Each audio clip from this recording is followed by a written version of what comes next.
कुठून बोलताय? नेवासा. हा बोला. हा सर, मी स्विफ्ट डिझायर गाडी घेतली होती एका एजंट कडून.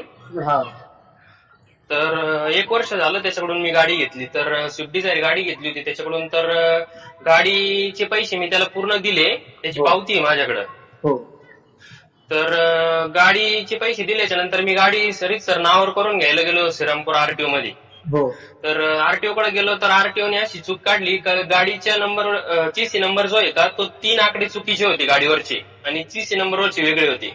हा तर असा प्रॉब्लेम आला म्हणून मी एजंटला फोन केला आणि एजंटला सांगितलं का असा प्रॉब्लेम आलाय तर मग काय करायचं.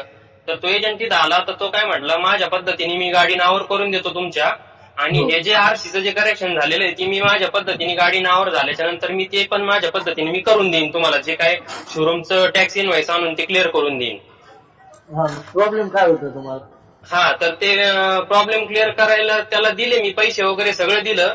हा. तर गाडी आता घेऊन 1 वर्ष झालंय पण ते काय प्रॉब्लेम काय अजून पण क्लिअर झालेला नाही. तर तो माणूस आता बदलून पडलाय. तो म्हणतो मी ते होत नाही ना, असं नाही तसं नाही, उडाउडीची उत्तर देतोय. तो म्हणतो मी करून देतो. तर आता 1 वर्ष झालं गाडी घेऊन, मला अजून पण त्यांनी क्लिअर करून नाही दिलेलं. तर मग मी काय करायला पाहिजे आता? ते आरटीओ ऑफिस कुठे आहे? श्रीरामपूरला आहे ते. कुठे? श्रीरामपूर. नंबर आहे का त्यांचा? कांबळेचा नंबर आहे ना. तुम्ही त्यांना दिलते का पैसे?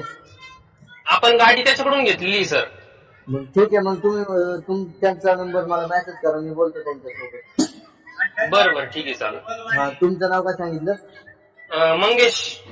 मंगेश. हो, नेवासा. चालते. आणि पुढचे कांबे आहेत का? हो, ते कांबळे आहे. मी त्यांच्याकडून गाडी घेतली होती हा आणि याची फसवणूक होऊ नये म्हणून मी नेवासातला पण एक एजंट नेला होता माझ्यासोबत. मी त्याला 5,000 रुपये कमिशन दिलेलं आहे. हो तर त्यांनी मला ती गाडी दाखवून दिली होती आणि कांबळेमध्येच ते होता. त्याची माझ्याकडे पावती आहे, गाडी केवढ्याला घेतली काय ते सगळं लिहिलेलं आहे त्याच्यावर, त्याची सही आहे त्याच्यावर. त्यांच्यासोबत. बरं ठीक आहे, चालेल. हॅलो. हॅलो. कांबळे सर बोलताय का? हो. सर, मंगेश नावाच्या मुलाची कंप्लेंट आली आमच्याकडे नेवासा. हा हा. ते गाडीचं काय आहे कोणत्या? त्यांच्या स्विफ्ट डिझायरच्या 1 वर्ष झालं गाडी नावावर नाही, किती नंबर शेवटचे 3 अंक वेगळे. हा मी विशाल भंडारे बोलतो, टायगर ग्रुप महाराष्ट्र राज्य. हा का? हो. ते चालतं. मी ना त्या बबू भाई सांगते आमचं व्यवहार ते पण होतं व्यवहारात त्यांना फोन करतो, नाही तर मग मंगेशला म्हणा बबू भाईला फोन लावा म्हणा. नाही पण सर, याची फसवणूक नका ना करत जाऊ. अहो दादा, फसवणूकचा विषयच नाही याच्यामध्ये काहीच. सर, 1 वर्ष झालं त्यांनी गाडी घेतलेली. अहो गाडी नावावर झाली त्यांच्या, सीएससी नंबरचा काहीतरी प्रॉब्लेम होता, ते पेपर बी टाकलेले आहेत ना आरटीओ ऑफिस मध्ये ते. आपण सर ते बरोबर आहे, पण सर चीसी नंबर काय चेंज आहे गाडीचा? अहो अरे ते कंपनीतून झालंय, गाडी फर्स्ट होती त्यांना देताना ते आपण रिप्लेसमेंट करण्यासाठी पेपर बी टाकलेले आरटीओ एजंट कडे दिलेत पेपर ते. पण सर 1 वर्ष झालं तुम्ही त्यांचा रोज बोलताय. अहो त्याचा ऐका ना, आरटीओ एजंटचा ऍक्सिडेंट झाला होता, तो कमीत कमी 8-9 महिने तो परत घरी पडून होता. त्याचा पाय फ्रॅक्चर झाला होता डायरेक्ट, त्याच्या पायाला वेट दिलं होतं, तो घरी पडून होतो मुलगा आरटीओ एजंट. आपण सर 1 वर्ष झालं ना, 8 महिने ते बरोबर आहे, पण 1 वर्ष झालं ना. तो आहे ना आता आरटीओ मध्ये तो मंगेश, हा. त्याला म्हणा त्या आरटीओ एजंटला भेट म्हणा, त्याच ती बोल म्हणा डायरेक्ट काय असेल ते लगेच. नाही, तुम्ही मध्ये होतात ना, तुम्ही गाडी घेऊन दिली, तुम्ही एजंट आहेत. त्याला म्हणा बब्बू भाईला फोन लाव ना त्याच्या बाजूने. ऐका ना दादा, ऐका ना, त्याच्या बाजूनी ते बब्बू भाई होते, त्याला बब्बू भाईला फोन लाव म्हणा. तुम्ही होतात ना, तुम्ही गाडी घेऊन दिली ना, मग तुम्हाला माहिती आहे ना. अहो दादा, मी काय म्हणतो, त्याच्या साईटने ना नेवासरला, ऐका ना, त्याच्या बाजूने नेवासरला डीलर होता बब्बू भाई म्हणून, त्याला ना बब्बू भाईला फोन लाव म्हणा. का असेल ते बघून घेऊ, आपण करून घेऊ, त्याला काय लागत करायला ती. सर नाही ना, अशी फसवणूक होते ना. नाही फसवणूकचा विषय नाही. हे तुम्ही एक काम करा, त्यांना बबू भाईला फोन लाव म्हणा, बोल म्हणा बबू भाई काय बघ म्हणा. सर गरीब मुलगा आहे तो. हो दादा, सगळेच हातावरचे माणसं आहे, आम्ही बी हातावरचेच माणसं आहे. आम्ही 2-5 हजार रुपये धंदा करतो, तर आम्ही पण लई मोठी माणसं नाही ना. सर अशी फसवणूक नाही झाली पाहिजे गोरगरिबाची. नाही शेठ, ते होणार पण नाही आमच्याकडून. फसवणुकीचा विषयच नाहीये. त्याला सांगून शिकून दिलं होतं आणि त्याच्यानंतर जेव्हा प्रॉब्लेम आला त्याच्यानंतर आपण शोरूम मधून तिथे येऊनच मी आणले होतं, ते दिलं बी होतं आपण आरटीओ एजंटकडे त्या पेपरास कामासाठी. त्याला दम नाही निघाला. त्याला गिराईक पण त्याला ऐका ना, त्याला गिराईक सुद्धा लावलं त्या गाडीला, आहे अशी गाडी द्यायला. तर त्या टायमाला त्यानं गाडी दिली नाही, एवढा बोलला होता तो तर मी परत तुम्हाला फोन सुद्धा करणार नाही म्हणे, माझ्या लेवलने मी गाडी विकतो म्हणे आता ही. मग त्यानं कायला फोन करावा आम्हाला? आपण सर त्याच्या नावावरच गाडी नाही म्हटलं नाही तर नाही, त्याला ऐका ना, त्याला म्हणजे एजंटला तो माझ्यापर्यंत घेऊन आला होता, ते एजंट सांगते बोल आणि त्याला घेऊन ये म्हणा, काय असेल ते करून घेऊ आपण, काय अडचण नाही. सर तुम्ही किती दिवसात त्यांचं क्लिअर करून देता सगळं? नाही नाही, तुम्ही त्याला बोलायला लावा, त्या बब्बू भाईला बोलायला लावा ना, नाही त्याला पण सर बब्बू भाईला तुम्ही बोलायला लावा. मध्यस्थी सर अहो मी तुम्ही मध्यस्थी, ऐका ना, मी मध्यस्थी आहे, मी मध्यस्थीला म्हणजे अंग काढून घेत नाही माझं, पण त्याच्या बाजून जे एजंट होता त्याला बोलायला लावा ना मध्यस्थी. ते बी मध्यस्थी आहे ना, त्यांनी बी कमिशन घेतलेलं ना गाडीमध्ये. माझ्या एकटकडून जबाबदारी टाकता, त्यांना पण बोला ना. पण गाडी तुम्ही दाखवली ना त्यांना. अहो गाडी मी यांना दाखवलीच नव्हती, त्या बब्बू भाईला गाडी दाखवली होती, हे बब्बू भाई थोडं माझ्याकडे आली होती इथपर्यंत. हा हा, बब्बू भाईला बोलायला लावा ना त्यांना. मी तर मालकाला बोलवतो गाडीवाल्याला, तर तुम्ही बब्बू भाई संग बोलून घ्या. ठीक आहे सर, पण अशी गोरगरिबाची फसवणूक नका करू सर. चालन बोला तुम्ही बब्बू भाई संग, ती बोला शेट. हो चालेल. Hello hello. हा सर. ती गाडी तर तुमच्या नावावर झाली बोलले. गाडी नावावर झाली ना सर. आपण गाडी तेच नाव- 800 बुक आहे तुमच्याकडे गाडीचं. गाडीचं आरसी बुक पण आहे माझ्याकडे. गाडी त्यांनी त्यांच्या पद्धतीने नावावर करून दिली मला. हो पण ते काय बोलले होते का साहेबांनी गाडी ज्यावेळेस बघितली का ते म्हणे ह्या गाडीत असा असा प्रॉब्लेम आहे, त्याच्यावर गाडी नावावर करून देऊ शकत नाही म्हणे. तर ते कांबळे काय म्हणले, गाडी नावावर आम्ही आमच्या पद्धतीने नावावर करून देतो तुम्हाला, आणि त्याच्यानंतर मग गाडीचे जे प्रॉब्लेम आहे ना ते आम्ही नंतर पण परत क्लिअर करून देऊ नावावर झाल्याच्या नंतर. हा तर गाडी त्यांनी एजंटला पैसे दिले आणि गाडी परस्पर गाडी साहेबाला न दाखवता नावावर करून दिली माझ्या.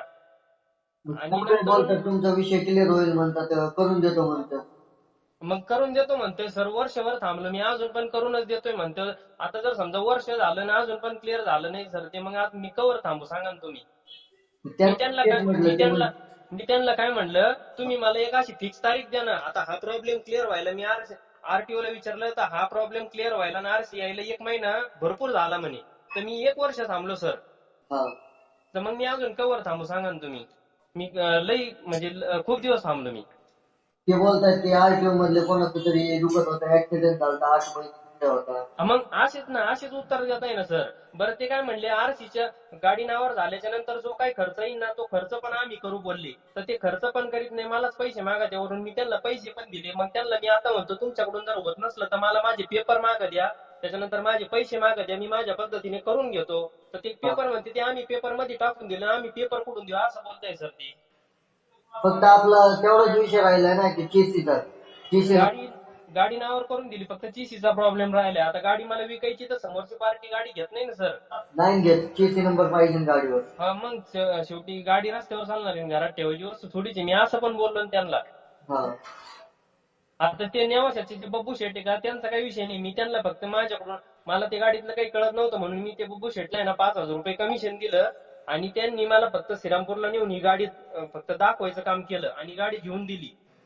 हा पण जो काही व्यवहार झालेला आहे का तो कांबळेंसोबतच झालेला आहे. कांबळेंना मी स्वतः पैसे दिलेले.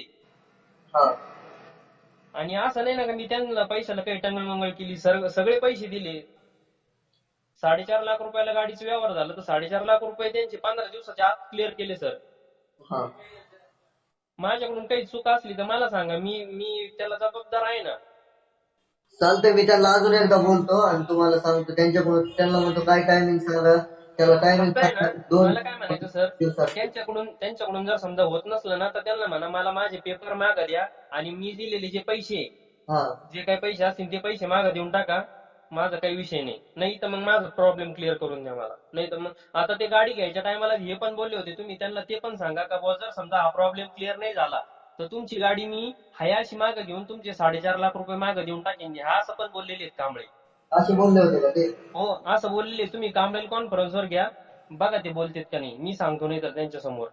बरोबर चालतंय. हॅलो हॅलो बोला भाऊ. हा ते तुम्ही असं म्हटले होते का त्यांना, जर तुमच्या गाडीचा हा प्रॉब्लेम सॉल्व्ह झाला तर गाडी हाय अशी रिटर्न घेईल म्हणून? अहो शेठ, त्यांच्या गाडीला गिराईक पण लावलं होतं. गिराईक लावल्यानंतर त्या मुलगा काय म्हटला, मला पैसे वाढून येऊ राहिले. नगरचा माणूस नेवाशात आलता गाडी घ्यायला. जो काय बोलला माहितीये का, मला पैसे येऊ राहिले, मी माझ्या लेवलने करून घेईन म्हणे आता काम. त्याच्यानंतर आमचा काय विचार झाला, एवढं बोललो का होतो तो हिशोब तो आपला करून घे. मग आता आमचा काय विचार आला याच्यामध्ये सांगा बरं तुम्ही. काही विषय नाही राहिला आमचा याच्यामध्ये. हा हा. मग एवढं झाल्यानंतर सुद्धा आपण हिंदू माणसं आहे ना, आपण शब्द नाही करू शकत ना, जे बोललो ते बोललो आपण. तर 1 महिन्यात तो प्रॉब्लेम सॉल्व्ह होतो आरटीओचा. आरटीओ मध्ये मी कॉल केला आता. हा हा. ते म्हटले 1 महिना लय लय झाला म्हटले. त्याला आहे ना आपण सगळं केलं होतं बरं का दादा, सगळं टोटल. त्याला शोरूम ज्याची गाडी आहे का त्याचा बी नंबर आहे त्याच्याकडे. कोणाकडे? या पोराकडे. का नाव आहे मंगेशकडे त्याचा बी नंबर आहे गाडी, ज्याची गाडी त्याची. आम्ही काय त्या बाबू बहिणी आम्ही 5-5 हजार रुपये काम केलं. आम्ही कमिशन घेतलं, विषय थांबला. तरी त्यासाठी आम्ही प्रयत्न केले का हे शोरूम मधून इन्व्हेस्ट आणून दे, सगळं आणून दिलं त्यांना. नेमकं तो शिवजी पोरडे आरटीओ एजंट, त्याचा झाला ऍक्सिडेंट, तो काढला घरामध्ये. त्याच्यामुळे काम एवढं लांबलं. नंतर मग एवढं झाल्यानंतर सुद्धा काय बोलला मंगेश, काय म्हणे भाऊ गाडी एक तास कारण नाही तर मग गाडी विकून द्या. आम्ही त्याला नगरचं गिराईक पार तुमच्या नेवाशापर्यंत गिराईक आलं. नेवाशामध्ये गिराईक आल्यानंतर आकांना नाही द्यायची म्हणे गाडी. मी माझ्या लेवलने गाडी विकतो, मी माझ्या लेवलने करून घेतो, तुमच्यापर्यंत मी येणार पण नाही जाणार पण नाही. मग आता काय विषय राहिला सांगा बरं तुम्ही आता. त्यांचा प्रॉब्लेम तुम्ही किती दिवसात क्लिअर करून देता? 2 दिवस, 3 दिवस, 4? नाही आता आरटोचं काम आहे आता. आरटोच्या कामाला मी कसं काय हवाला घेऊ सांगा बरं. सरकारी कामकाज आहे, आपलं घरातलं काम राहिलं असतं. दुसरं खाजगी कोणतं काम राहिलं म्हणता येतं 4 दिवसात 5 दिवसात आपण हातापाया पडून करावं. पण सरकारी काम आहे ना. सरकारी कामात कधी लाईट जाते, कधी सुट्ट्या पडत, कधी आरटो साहेब नसतो. या कामाचा आपण कसं काय हवाला घेणार आता. पण तुम्ही त्यांचं तेवढं ते क्लिअर करून देताल ना? क्लिअर करून देताना त्याला ना बब्बू भाई बोलायला लावा डायरेक्ट. बब्बू भाई बोलतात माझं काहीच जमत नाही म्हणून. नाही त्याला करायला लावा. त्याला नेवाशात जाय बब्बू भाई संग बोल म्हणा, करून घे.